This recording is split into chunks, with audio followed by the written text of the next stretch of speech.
আজকে রান্না হবে বোয়াল মাছ লবণ হলুদ দিয়ে প্রায় 1 ঘন্টা হলো এটা মাখিয়ে রেখেছি। এখন তেল গরম হয়ে গিয়েছে, এখন মাছগুলো ভেজে নেব। এখন মাছগুলো দিয়ে দেব।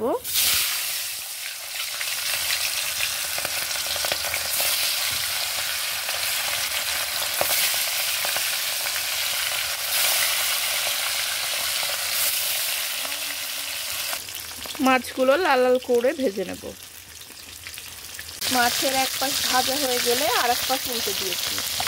উল্টে দিতে গিয়ে একটু মাছটা ভেঙে গেছে একটা সেকেন্ড। মাছগুলো ভেজে তুলে রেখেছি। একটা মাছের লেজে এখানে একটু ভেঙে গেছে, এই মাছের সাথে লেগে গেছে, ভাজতে গিয়ে একটু ভেঙে গেছে। বোয়াল মাছ অনেক নরম তো, তবুও সাবধানতা অবলম্বন করলে মাছগুলো ভাঙতো না।